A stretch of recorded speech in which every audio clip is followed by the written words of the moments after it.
تو وہ اللہ والے کہنے لگے ایک سوال ہے میرا، جواب دو گے بادشاہ؟ بادشاہ نے کہا ہاں جی پوچھئے کیا سوال ہے۔ اے بادشاہ، تیرے محل میں رہتے ہوئے اگر میں نے تیری کسی باندی پر ہاتھ ڈال دیا تو کیا کرے گا؟ کہ اے اللہ، میں تیرے اس گھر کو نہیں چھوڑتا، میں تیرے اس دربار سے باہر نہیں نکلتا، میں اپنی بیوی بچوں کو چھوڑ کر آیا ہوں، کاروبار کو چھوڑ کر کے آیا ہوں، میں دنیا کے جھمیلوں سے چھٹکارا پا کر کے آیا ہوا ہوں، میرا اب کوئی کام نہیں، 10 دن تک میں تیرے گھر پر پڑا رہوں گا۔ کیونکہ مسجد کے اندر کوئی گناہ نہیں ہوتا، مسجد کے اندر کوئی بازار جیسا ماحول نہیں ہوتا، مسجد کے اندر فرشتوں کا ماحول ہوتا ہے، مسجد کے اندر نیک لوگ آتے ہیں جاتے ہیں، کوئی آتا ہے نماز پڑھنے کے لیے، کوئی آتا ہے ذکر کرنے کے لیے، کوئی آتا ہے تلاوت کے لیے، کوئی آتا ہے اللہ کے سامنے رونے دھونے کے لیے۔ 24 گھنٹے مسجد کے اندر اللہ کی عبادت ہوتی رہتی ہے۔ ایسی جگہ پر بندہ آ کر کے 10 دن کے لیے بیٹھ جاتا۔ الحمدللہ نحمده ونستعینه ونستغفره ونؤمن به ونتوکل علیہ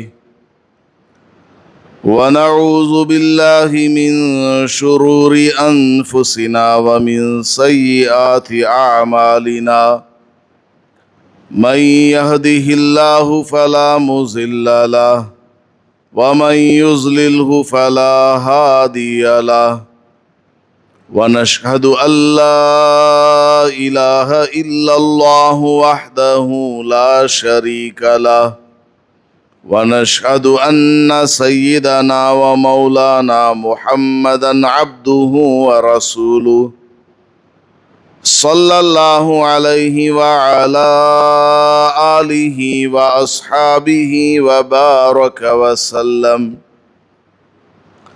أما بعد فأعوذ بالله من الشيطان الرجيم بسم الله الرحمن الرحيم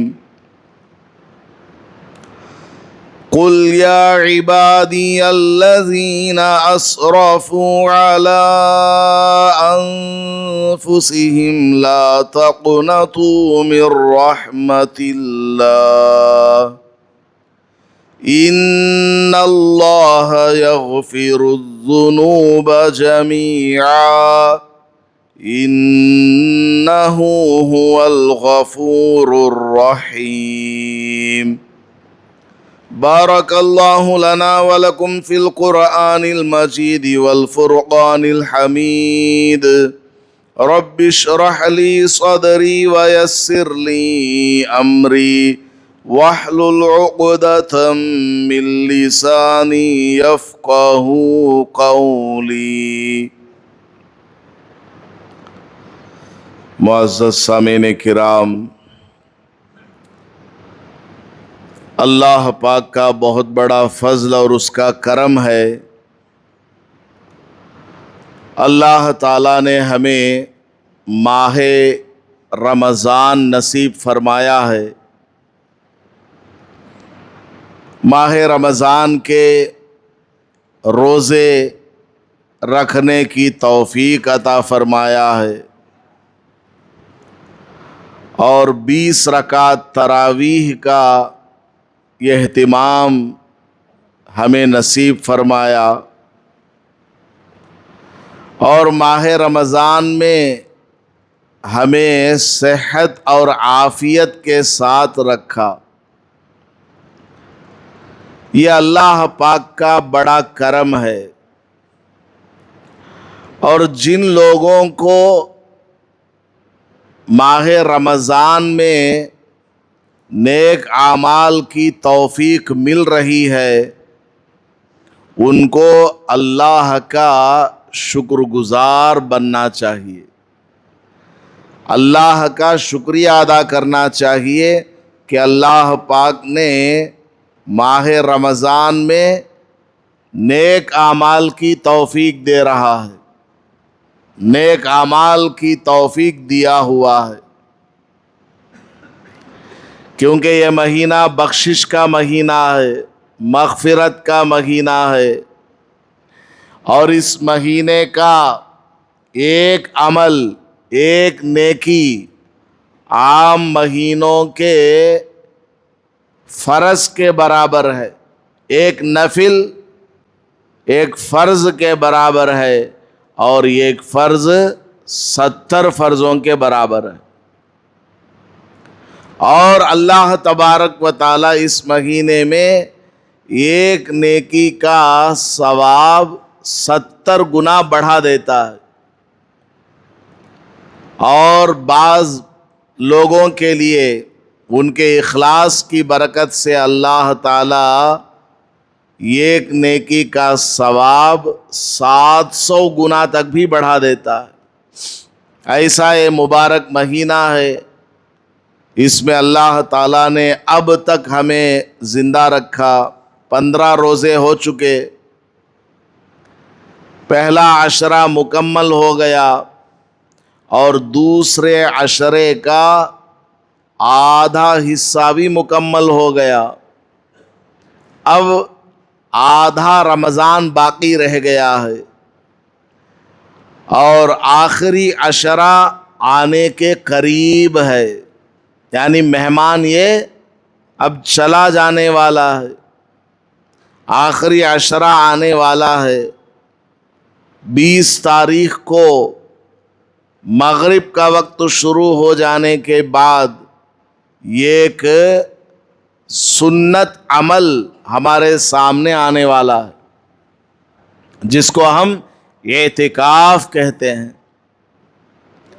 امی عائشہ رضی اللہ تعالی عنہ بیان فرماتی ہے کہ سرکار دو عالم صلی اللہ علیہ وسلم مکہ مکرمہ سے مدینہ منورہ ہجرت کر کے تشریف لائے تو آپ نے ہر سال اعتکاف کیا ہے، اور جس سال آپ کا کبھی اعتکاف چھوٹ گیا سفر میں ہونے کی وجہ سے یا کسی اور عذر کی وجہ سے، حضور نے کسی ایک سال اعتکاف نہیں کیا تو اگلے سال 20 دنوں کا اعتکاف کر لیا رسول پاک صلی اللہ علیہ وسلم نے، 20 دن کا اعتکاف۔ تو اعتکاف بڑا ہی مقبول عمل ہے۔ اعتکاف کا مطلب کیا ہوتا ہے؟ اللہ کے گھر میں آ کر کے بیٹھ جانا، جیسے کوئی فقیر، کوئی مانگنے والا، کوئی بھکاری دروازے پر آ کر کے وہ چوکھٹ پر بیٹھ جاتا ہے اور آواز لگاتا رہتا ہے، گھر کے مالک کو پکارتا رہتا ہے کہ اللہ کے نام پہ مجھے کچھ دے دو۔ اس طرح ایمان والا مسلمان اللہ کے گھر میں آ کر، اللہ کے دربار میں آ کر کے بیٹھ جاتا ہے کہ اے اللہ، میں تیرے اس گھر کو نہیں چھوڑتا، میں تیرے اس دربار سے باہر نہیں نکلتا، میں اپنی بیوی بچوں کو چھوڑ کر آیا ہوں، کاروبار کو چھوڑ کر کے آیا ہوں، میں دنیا کے جھمیلوں سے چھٹکارا پا کر کے آیا ہوا ہوں، میرا اب کوئی کام نہیں، 10 دن تک میں تیرے گھر پر پڑا رہوں گا، میرا سونا جاگنا اٹھنا بیٹھنا کھانا پینا حتیٰ کہ میرا جینا مرنا ان 10 دنوں کے لیے تیرے ہی در پر ہوگا، میری سانسیں تیرے گھر میں چلیں گی، اے اللہ میں مغفرت کی امید میں تیرے در پر آ کر کے بیٹھ رہا ہوں۔ تو اعتکاف کا یہ مطلب ہوتا ہے کہ آدمی اللہ کے گھر میں آ کر کے بیٹھ جائے اور اللہ تبارک و تعالیٰ سے امید باندھے، اللہ کی رحمت سے امید باندھے، اللہ تبارک و تعالیٰ اس کو بخش دے گا، اللہ تعالیٰ سے دعائیں کرے، اعتکاف میں بیٹھ کر کے نماز پڑھے، عبادت کرے، ذکر تلاوت کرے، توبہ استغفار کرے، درود پاک پڑھا کرے۔ تو رسول پاک صلی اللہ علیہ وسلم نے رمضان کا اعتکاف ہمیشہ کیا ہے۔ اعتکاف کی 3 قسمیں ہیں۔ ایک ہے واجب اعتکاف، یعنی آدمی نے منت مانی، اے اللہ میرا فلاں کام ہو گیا تو میں 3 دن کا اعتکاف کروں گا یا 1 دن کا اعتکاف کروں گا۔ اب اس آدمی کا وہ کام ہو گیا تو اس کو مسجد میں آ جانا چاہیے۔ کسی دن مغرب سے پہلے آ جائے اور آ کر کے بیٹھ جائے، اور اگلے دن مغرب کے بعد وہ جا سکتا ہے۔ 1 دن کمپلیٹ 24 آورز اس کو اعتکاف میں بیٹھنا ہے۔ 1 دن کی اگر اس نے منت مانی تھی، اور اس اعتکاف میں وہ روزہ بھی رکھے گا، اس اعتکاف میں وہ روزہ بھی رکھے گا۔ آج کل لوگ اس طرح کا اعتکاف بالکل نہیں کرتے، پہلے کے لوگ یہ سب کیا کرتے تھے، اللہ کی خاطر نفل اعتکاف کرتے تھے، اس طرح منت والا اعتکاف بھی کیا کرتے تھے۔ قرآن شریف میں بھی ہے، حضرت مریم علیہ السلام کی والدہ نے مسجد کے اندر اعتکاف کیا، حضرت زکریا علیہ السلام کے دور میں۔ بہرحال لمبا قصہ ہے۔ اور اعتکاف جو ہے گزشتہ پیغمبروں کا بھی معمول رہا ہے۔ اللہ پاک نے قرآن کریم میں ارشاد فرمایا ہے، اللہ تبارک و تعالیٰ نے حضرت ابراہیم اور اسماعیل علیہ السلام کو حکم دیا، ان طہر بیتی للطائفین والعاکفین والرکع السجود۔ اے ابراہیم اور اے اسماعیل، اللہ کے اس گھر کو پاک صاف رکھو، مسجد حرام کو، خانہ کعبہ کو پاک صاف رکھو۔ کس کے لیے؟ طواف کرنے والوں کے لیے اور اعتکاف کرنے والوں کے لیے اور رکوع سجدہ کرنے والوں کے لیے۔ حضرت ابراہیم علیہ السلام کو اللہ نے آرڈر دیا، کتنے بڑے پیغمبر، ابراہیم علیہ السلام کے بیٹے اسحاق علیہ السلام، اسحاق علیہ السلام کے بیٹے یعقوب علیہ السلام، یعقوب علیہ السلام کے بیٹے یوسف علیہ السلام، اس طرح پیغمبروں کا سلسلہ حضرت عیسیٰ علیہ السلام تک چلا۔ ہزاروں پیغمبر حضرت ابراہیم علیہ السلام کی نسل میں آئے ہیں۔ اتنے بڑے پیغمبر کو اللہ تعالیٰ فرما رہا ہے مسجد میں جھاڑو لگاؤ، مسجد میں صفائی کا اہتمام کرو۔ کس کے لیے؟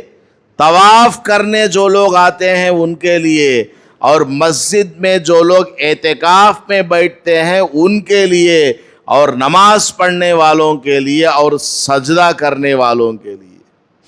اندازہ لگا لیجئے، اتنے بڑے جلیل القدر پیغمبر کو اللہ تعالیٰ مسجد کی صفائی کا حکم دے رہا ہے، اور آج ایک ہم ہیں کہ ایک تنکا مسجد سے اٹھا کر پھینکنے کو تیار نہیں۔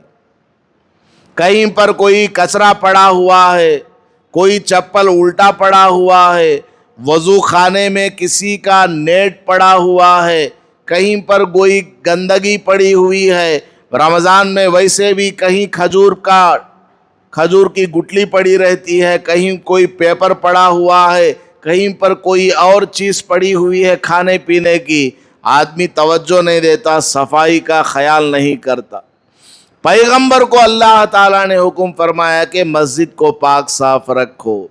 تو میں بتا رہا تھا کہ اعتکاف کا یہ عمل حضرت ابراہیم علیہ السلام کے دور میں بھی تھا، اور اسی طرح حضرت موسیٰ علیہ السلام کے دور میں بھی اعتکاف کا عمل رہا۔ حضرت موسیٰ علیہ السلام کو اللہ نے کوہ طور پر بلایا اور وہاں پر 30 دن کا اعتکاف کروایا. 30 دن رہے. جب 30واں دن مکمل ہوا اللہ نے فرمایا اے موسیٰ اور 10 دن اعتکاف کر لو. 40 دن 40 دن کا اعتکاف کیا تھا حضرت موسیٰ علیہ السلام نے, اور اس کی برکت سے اللہ پاک نے ان کو تورات عطا فرمایا. تورات. اور اسی طریقے سے نبی پاک صلی اللہ علیہ وسلم نبی بنائے جانے سے پہلے مکہ مکرمہ میں ایک پہاڑی غار حرا, اس میں جا کر کے اعتکاف کرتے تھے, اس میں جا کر کے عبادت کیا کرتے تھے. اس پہاڑ کے سوراخ سے, کھڑکی سے کعبۃ اللہ نظر آیا کرتا تھا. حضور پاک صلی اللہ علیہ وسلم اس پہاڑ میں بیٹھ کر کعبے کی طرف منہ کر کے ذکر کرتے اور نماز وغیرہ پڑھا کرتے, اور اللہ کے لیے اپنے آپ کو وہاں پر روک کر کے رکھتے تھے. تو اس کی برکت سے اللہ تعالیٰ نے حضور پاک صلی اللہ علیہ وسلم کو قرآن عطا فرمایا. اعتکاف کوئی معمولی عبادت نہیں ہے, بہت بڑی عبادت ہے. اعتکاف میں آدمی بیٹھا رہتا ہے, بیٹھے بیٹھے اس کو ایسا ثواب ملتا ہے جیسے کہ کرنے والوں کے برابر. کوئی آدمی اعتکاف میں بیٹھا ہے, اب وہ مسجد سے باہر نہیں جا سکتا, مسجد کے باہر نماز جنازہ ہوتی ہے, یہ نہیں جا سکتا, لیکن اس کو نماز جنازہ پڑھنے کا ثواب ملتا ہے. مسجد کے باہر بیمار ہے, بیمار پرسی کے لیے یہ آدمی جا نہیں سکتا, اس کے باوجود مسجد میں بیٹھے بیٹھے اس کو بیمار کی عیادت کا ثواب ملتا ہے. اعتکاف میں آدمی ہے, وہ چاہے سویا ہوا ہو تب بھی اس کے نام اعمال میں ثواب لکھا جاتا رہتا ہے کہ یہ بندہ اللہ کے گھر میں ہے. احب البلاد الی اللہ مساجدها, اللہ تبارک و تعالیٰ کے یہاں دنیا میں سب سے زیادہ پسندیدہ جگہ اگر کوئی ہے تو وہ مسجد ہے. کیونکہ مسجد کے اندر کوئی گناہ نہیں ہوتا, مسجد کے اندر کوئی بازار جیسا ماحول نہیں ہوتا, مسجد کے اندر فرشتوں کا ماحول ہوتا ہے, مسجد کے اندر نیک لوگ آتے ہیں جاتے ہیں. کوئی آتا ہے نماز پڑھنے کے لیے, کوئی آتا ہے ذکر کرنے کے لیے, کوئی آتا ہے تلاوت کے لیے, کوئی آتا ہے اللہ کے سامنے رونے دھونے کے لیے. 24 گھنٹے مسجد کے اندر اللہ کی عبادت ہوتی رہتی ہے. ایسی جگہ پر بندہ آ کر کے 10 دن کے لیے بیٹھ جاتا. یہ اعتکاف بہت بڑی عبادت ہے. 10 دن کے لیے وہ اپنے آپ کو اللہ کے لیے روک کر کے رکھتا ہے. مسجد ہی کے اندر اس کا رہن سہن, اٹھنا بیٹھنا, سونا جاگنا. اور اعتکاف میں رہتے ہوئے آدمی گناہوں سے بچ جاتا ہے, اور مسجد کے اندر رہنے کی وجہ سے گناہ کی طرف اس کا کوئی خیال بھی نہیں آتا. اور ایک اہم بات یہ ہے کہ اعتکاف میں بیٹھنے کی برکت سے اس آدمی کو شب قدر نصیب ہو جاتی ہے. سرکار دو عالم صلی اللہ علیہ وسلم نے ایک موقع پر ارشاد فرمایا کہ بنی اسرائیل میں ایک بہت بڑا عبادت گزار تھا جس نے 80 سال جہاد میں گزار دیے, خالی جنگوں میں دین کی خاطر, اسلام کی خاطر 80 سال گزار دیے. صحابہ نے پوچھا حضرت ہماری پوری زندگی ہی 70-80 سال ہوتی ہے, جس میں بچپن کے 15 سال نکال دیجئے اور بڑھاپے کے چند سال نکال دیجئے جس میں آدمی جہاد میں نہیں جائے گا, تو بچیں گے کچھ ہی سال جس میں آدمی جہاد کر پائے گا. تو 80 سال ہم لوگ کیسے جہاد کر پائیں گے؟ صحابہ کہنے لگے یا رسول اللہ ہماری عمر تو اتنی ہے بھی نہیں, ہم اتنے سال عبادت کرنے والوں کا مقابلہ کیسے کر پائیں گے، یا ان کے پیرلل میں، ان کے ایکول میں آ کر کے کیسے کھڑے ہوں گے؟ تو اللہ پاک نے اس رات کو عطا فرمایا، شب قدر، لیلۃ القدر کو، اور اس رات کے بارے میں اللہ نے فرمایا لیلۃ القدر خیر من الف شہر، یہ جو شب قدر ہے یہ 1000 مہینوں سے بڑھ کر ہے۔ 1000 مہینے 83 ایئرس 4 منتھس ہوتے ہیں، 83 سال اور 4 مہینے۔ تو اگر کوئی آدمی اس شب قدر میں عبادت کر لیتا ہے، چاہے پوری رات کرے، آدھی رات کرے، یا تھوڑی دیر کے لیے صحیح اس رات میں عبادت کر لیتا ہے، تو اس کے نام اعمال میں 80 پر 3 سال عبادت کرنے کا ثواب لکھا جاتا ہے۔ تو اس طرح اگر اس کی زندگی میں 4-5 شب قدر بھی اس کو نصیب ہو گئے تو اس کے نام اعمال میں 400-500 سال عبادت کرنے کا ثواب لکھا جائے گا۔ تو نبی پاک صلی اللہ علیہ وسلم کا اور اللہ تعالیٰ کا ہمارے اوپر احسان ہے کہ اللہ پاک نے ہمیں شب قدر جیسی رات عطا فرمائی، جس میں عبادت کرنے پر 80 سال اور 83 سال عبادت کرنے کا ثواب مل جاتا ہے۔ اور یہ رات اعتکاف کرنے والوں کے لیے آسانی سے مل جاتی ہے، کیونکہ حضور نے ارشاد فرمایا یہ رات کب آتی ہے اللہ نے مجھے بتایا ہے۔ حضرت ابی ابن کعب رضی اللہ تعالیٰ عنہ کی روایت میں ہے، حضور صلی اللہ علیہ وسلم کو اللہ تعالیٰ نے بتایا کہ شب قدر رمضان کی کون سی تاریخ کو ہوتی ہے۔ حضور خوشی خوشی اپنے خیمے سے باہر نکلے تاکہ صحابہ میں بیان کرے کہ شب قدر کون سی تاریخ کو آتی ہے رمضان میں۔ جب باہر نکلے تو دیکھا 2 آدمی لڑ رہے ہیں۔ تو حضور پاک صلی اللہ علیہ وسلم شب قدر کون سی تاریخ کو آتی ہے وہ بتلانے کے لیے اپنے خیمے سے باہر نکل کر کے آئے۔ اعتکاف میں حضور بیٹھتے تھے اور خیمہ لگائے رکھتے تھے تاکہ ڈسٹربنس نہ ہو، یکسوئی کے ساتھ اللہ کی عبادت کرے۔ تو اعتکاف کرتے کرتے حضور صبح کے وقت میں باہر نکلے، خوشخبری سنائے صحابہ کو کہ وہ رات جس میں عبادت کرنے سے 80 پر 3 سال عبادت کا ثواب مل جاتا ہے، رمضان کی وہ کون سی رات ہے، یہ بتلانے کے لیے حضور اپنے خیمے سے باہر آئے تو کیا دیکھتے ہیں کہ 2 صحابہ آپس میں لڑ رہے، کسی بات میں آپس میں جھگڑا ہو رہا۔ حضور نے فرمایا، وہ جھگڑا دیکھ کر حضور بھول گئے وہ کون سی رات تھی، وہ جھگڑے میں کیا بات بتانے آئے تھے وہ ذہن سے نکل گئی۔ حضور نے فرمایا کہ دیکھو میں تم کو شب قدر کی تعین بتانے آیا ہوا تھا کہ کون سی رات کو شب قدر ہوا کرتی ہے، لیکن تمہارے جھگڑے نے مجھے وہ تعین کو بھلا دیا۔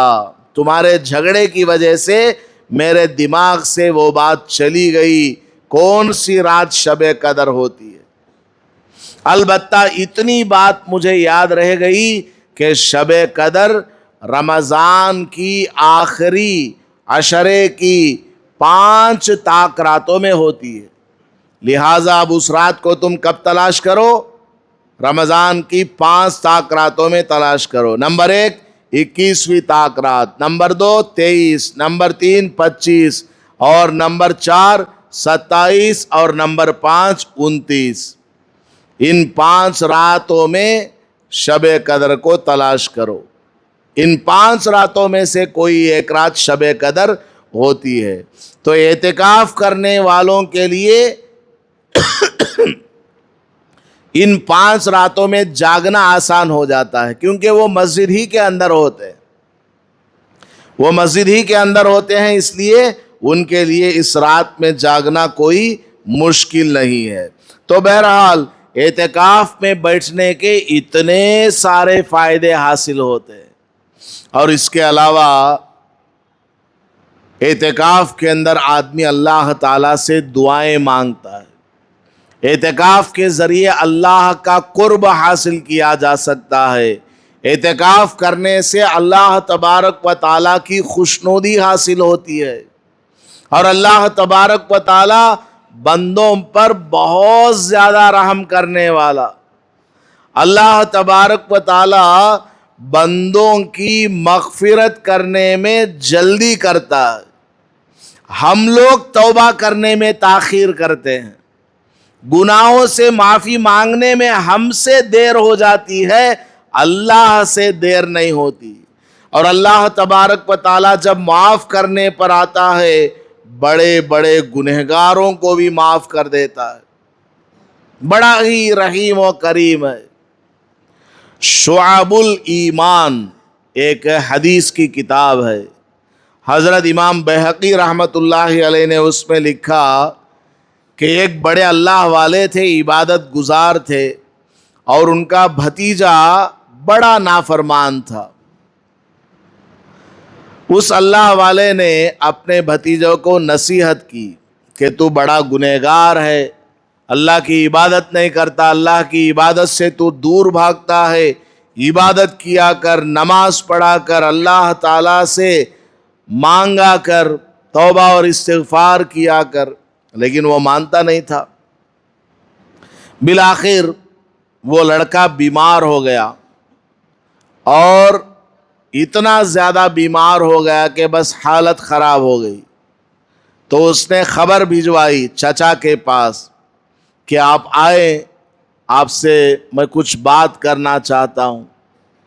چچا نہیں گئے، یہ بیکار بھتیجا ہے جو نماز نہیں پڑھتا، عبادت نہیں کرتا، اب بیمار ہو گیا ہے، اب مجھے بلا رہا ہے، یہ ماننے والا نہیں ہے، توبہ نہیں کرتا ہے۔ بہرحال انہوں نے کوئی توجہ نہیں دی۔ بعد میں اس کی ماں نے خبر بھجوائی کہ آ جاؤ، میرا بیٹا مرنے کے قریب ہے، آپ آ کر کے اس کے لیے کچھ دعا وغیرہ کر دو، نصیحت کر دو۔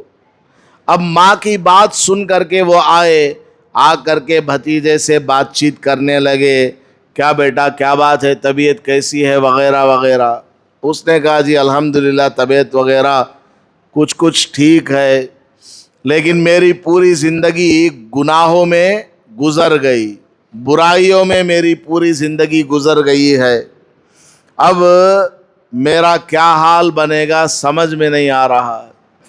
تو چچا کہنے لگے ہاں بیٹا، تو نے پوری زندگی گناہوں میں گزار دی ہے، کبھی نماز نہیں پڑھا، کبھی تو نے کوئی اچھا کام نہیں کیا، میں تجھے نصیحت کرتا تھا، تو مان کے نہیں دیتا تھا، اب کیا ہوگا تیرا مرنے کے بعد، تیرے ساتھ کیا معاملہ ہوگا مجھے نہیں معلوم، میں کچھ بتا نہیں سکتا تیرے بارے میں۔ تو بھتیجا تھوڑی دیر سوچ کر کے اپنے چچا سے کہنے لگا کہ اے چچا، اگر میرا آخرت کا معاملہ میری امی کے ہاتھ میں دے دیا جائے تو کیا میری امی مجھے جہنم میں ڈالے گی؟ اس بھتیجے نے چچا سے پوچھا، اے چچا ذرا یہ بتاؤ، اگر میرا معاملہ، یعنی میری امی کا جج ہے، اور میرا معاملہ، میرا کیس امی کے پاس جائے کہ میں بڑا پاپی ہوں، گنہگار ہوں، عبادت گزار نہیں، اللہ کا بڑا نافرمان ہوں، مجھے جہنم میں ڈالنا چاہیے یا جنت میں ڈالنا چاہیے، میری امی جو ہے فیصلہ کرنے والی ہو، تو اے میرے چچا، میری امی مجھے جہنم میں ڈالے گی یا معاف کر دے گی؟ چچا کہنے لگے کہ بیٹا، ماں تو بڑی شفیق ہوتی ہے، ماں تو نرم دل ہوتی ہے، وہ اپنے بچوں کو سزا نہیں دیا کرتی، وہ تو معاف کر دیتی ہے۔ تو بھتیجا کہنے لگا اے میرے چچا، میرا دل بولتا ہے کہ میرا رب میری ماں سے زیادہ رحم کرنے والا ہے۔ اب میری زندگی ختم ہو گئی، بیمار ہوں، کچھ کر نہیں سکتا، کوئی عبادت مجھ سے نہیں ہو پاتی، اب مجھے اللہ کی طرف رجوع کرنے کا خیال پیدا ہوا ہے، میں اب کچھ نہیں کر سکتا، بس میں اللہ تعالیٰ سے معافی مانگتا ہوں، توبہ اور استغفار کرتا ہوں۔ تو روایت میں لکھا ہے کہ وہ اسی حالت میں، بیماری کے حالت میں اس کا انتقال ہو گیا۔ بعد میں خواب میں دیکھا تو پتا چلا کہ اس کے لیے جنت کا فیصلہ ہو گیا۔ تو اللہ تبارک و تعالی بڑا ہی رحیم ہے، بڑا ہی کریم ہے۔ ایک اللہ والے ہیں فقیہ ابو اللیث سمرقندی رحمت اللہ علیہ، انہوں نے ایک بادشاہ کا قصہ لکھا۔ ایک بادشاہ تھا، اس بادشاہ کے علاقے میں ایک اللہ والے رہتے تھے، بڑے نیک پرہیزگار۔ اس اللہ والے کو بادشاہ نے بلوا بھیجا اور کہا آپ بڑے نیک آدمی ہیں، اللہ والے ہیں، آپ ہمارے محل میں رہا کریں۔ بادشاہ نے اللہ والے سے کہا کہ آپ ہمارے محل میں رہا کریں، آپ کے رہنے کا، کھانے پینے کا، ہر چیز کا میں انتظام کر دوں گا، آپ آرام سے یہاں عبادت کر سکتے ہیں۔ اللہ والے نے پوچھا اے بادشاہ رہنے دو، میں تمہارے محل میں نہیں رہتا، میں بس اپنا جہاں ہوں اپنی جھونپڑی میں وہیں اللہ کی عبادت کر لوں گا۔ بادشاہ نے کہا نہیں نہیں حضرت، جھونپڑی میں کیا، یہاں بہترین محل میں آپ کو جگہ دے رہا ہوں، کھانے پینے کا بھی اچھا انتظام ہے، آپ یہاں آ کر کے آرام سے رہو، آرام سے آپ عبادت کرو۔ تو وہ اللہ والے کہنے لگے ایک سوال ہے میرا، جواب دو گے بادشاہ؟ بادشاہ نے کہا ہاں جی پوچھئے کیا سوال ہے۔ اے بادشاہ، تیرے محل میں رہتے ہوئے اگر میں نے تیری کسی باندی پر ہاتھ ڈال دیا تو کیا کرے گا؟ تیرے محل میں رہتے ہوئے اے بادشاہ، اگر میں نے تیری بیٹی پر کوئی بری نظر ڈال دیا، مان لو ڈال دیا، اگر مجھ سے کوئی غلطی ہو گئی تو اے بادشاہ کیا کرو گے؟ بادشاہ کو غصہ آ گیا، کہنے لگا میں اسی وقت آپ کو سزا دوں گا اور اپنے محل سے باہر نکال دوں گا۔ تو وہ اللہ والے اس بادشاہ سے کہنے لگے اے بادشاہ، تیرا دل ایسا ہے کہ میری ایک غلطی کو تو گوارا نہیں کر سکتا، میرا رب ایسا ہے دن میں 70 مرتبہ گناہ کروں تب بھی وہ مجھے درگزر کر دیتا ہے۔ میرا رب تو اتنا بڑا ہے کہ دن میں 70 مرتبہ بھی گناہ کروں اور اللہ سے پھر معافی مانگ لوں، اللہ تعالیٰ مجھے معاف کر دیتا ہے۔ بتاؤ اس کا گھر اچھا ہے یا تیرا محل اچھا ہے؟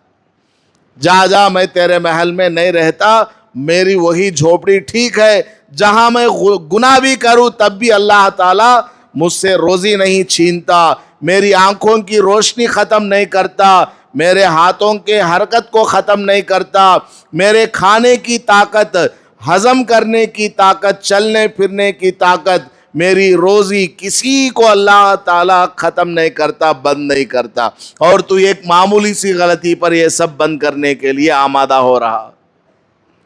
اللہ تعالیٰ بڑا ہی رحم کرنے والا، بہت زیادہ بندوں کی بخشش کو قبول کرنے والا، حتیٰ کہ اللہ تبارک و تعالیٰ کافروں کو بھی کھلاتا پلاتا ہے، کافروں پر بھی رحم کرتا ہے۔ حضرت ابراہیم علیہ السلام دسترخوان پر بیٹھے اور کھانا شروع کرنے جا رہے ہیں۔ حضرت ابراہیم علیہ السلام کی عادت ہے کھانا اس وقت تک نہیں کھاتے جب تک کوئی مہمان آ کر کے نہ بیٹھ جائے۔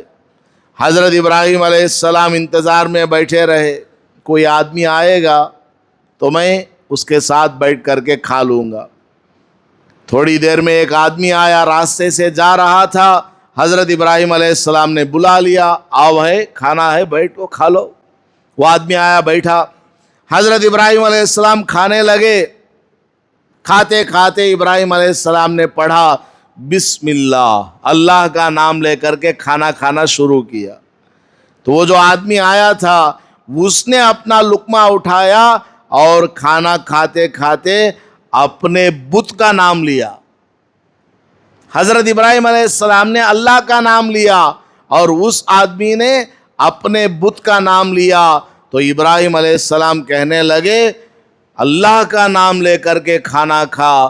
تو وہ آدمی کہنے لگا نہیں نہیں, میں تو اپنی دیوی دیوتا کا ہی نام لوں گا, میں آپ کے رب کا, آپ کے خدا کا نام نہیں لیتا.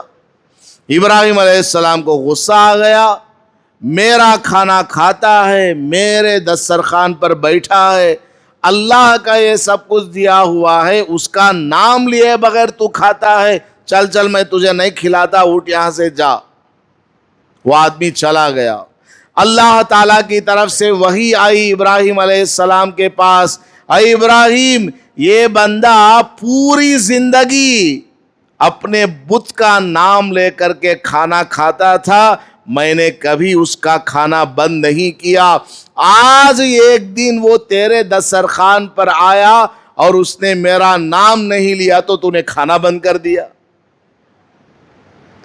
حضرت ابراہیم علیہ السلام سے کہا جاؤ جاؤ اس کو بلا کر کے لاؤ, کھلاؤ, اس کو بٹھا کر کے کھلاؤ. ابراہیم علیہ السلام گئے اور اس آدمی کو ڈھونڈا, بلایا, ارے بھائی معافی چاہتا ہوں, آ جاؤ آ جاؤ, تم چاہے جس کا بھی نام لے لو, تیرے بت کا ہی نام لے لینا, کھا لینا, آ جاؤ آ جاؤ. وہ آدمی کہنے لگا نہیں آتا میں. حضرت ابراہیم علیہ السلام ہاتھ جوڑنے لگے, نہیں بھائی آ جا, تو اللہ کا نام مت لے, تیرے بت کا نام لے کر کے کھا لے. وہ کہنے لگا کیوں آپ میری منت سماجت کر رہے ہیں, کیوں آپ اتنی درخواست کر رہے, پہلے تو منع کر رہے تھے, ناراض ہو رہے تھے, غصہ ہو رہے تھے, اور مجھے آپ نے یہاں سے بھگا دیا, اب آپ میری منت سماجت کر رہے ہیں, کیا بات ہے. ابراہیم علیہ السلام کہنے لگے میں جس اللہ کا نام نہ لینے پر تجھے دسترخوان سے ہٹا دیا, اسی اللہ نے مجھے وحی بھیجی کہ تجھے میں میرے دسترخوان پر بٹھا کر کے کھلاؤں پلاؤں, اگرچہ تو اس کا نام نہیں لیتا. تو آدمی کہنے لگا اچھا, میں جس رب کا نام نہیں لیتا اسی نے آپ کو آرڈر دیا کہ مجھے واپس دسترخوان پر لاؤ اور مجھے کھلاؤ, چاہے میں اس کا نام نہ لوں. ابراہیم علیہ السلام نے کہا ہاں اسی نے مجھے حکم دیا ہے. تو وہ آدمی کہنے لگا پھر تو میرا رب وہی ہے, اس کے علاوہ کون ہے, پڑھائیے کلمہ, میں اسلام میں داخل ہونا چاہتا ہوں. تو اللہ تبارک و تعالیٰ بڑا ہی رحیم ہے, بڑا ہی کریم ہے, اور یہ رمضان کا مہینہ چل رہا ہے, اس میں ہمیں جتنا زیادہ ہو سکے اپنے اوقات کو عبادت میں لگانا چاہیے. تو یہ آخری عشرہ آنے والا ہے جس کے اندر اعتکاف کا سنت عمل آ رہا ہے.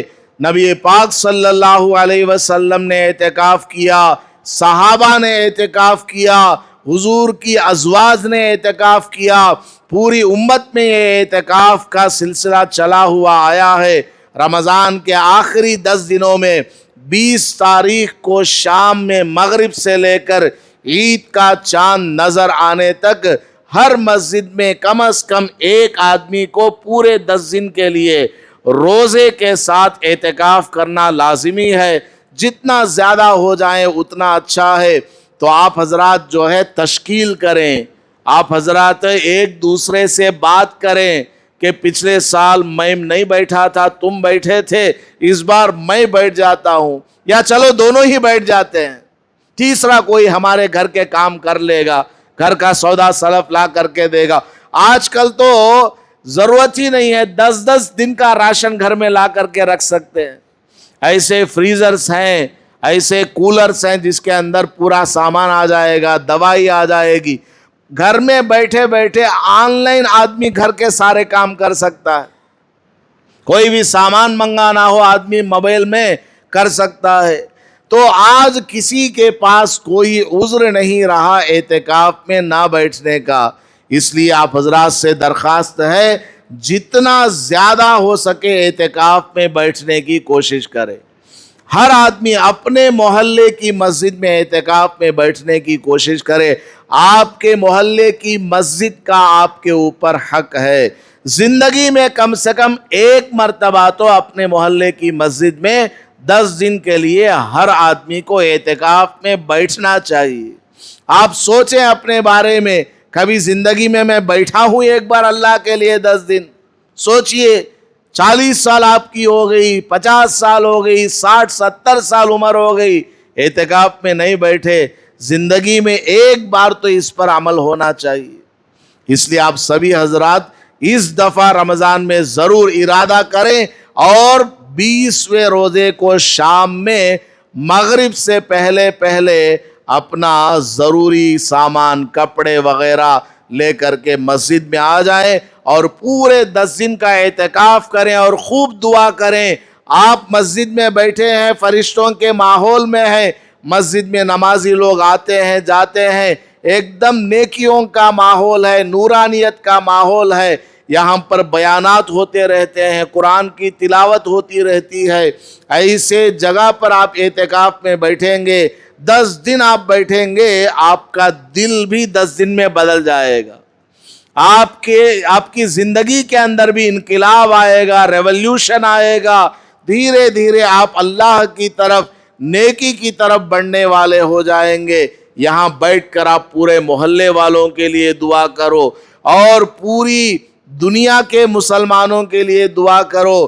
دنیا میں آج کل کیا کیا حالات چل رہے ہیں، کن کن ممالک پر بمباری ہو رہی ہے، مسلمانوں پر کتنے سالوں تک ظلم ہوا. اللہ تبارک و تعالی ظالموں کو اب تباہ کر رہا ہے.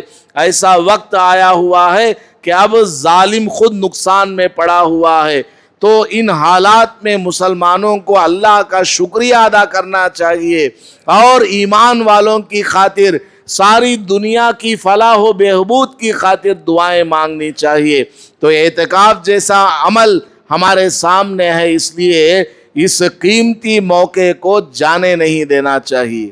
اللہ پاک سب کو عمل کرنے کی توفیق عطا فرمائے. آمین. وآخر دعوانا الحمدللہ رب العالمین.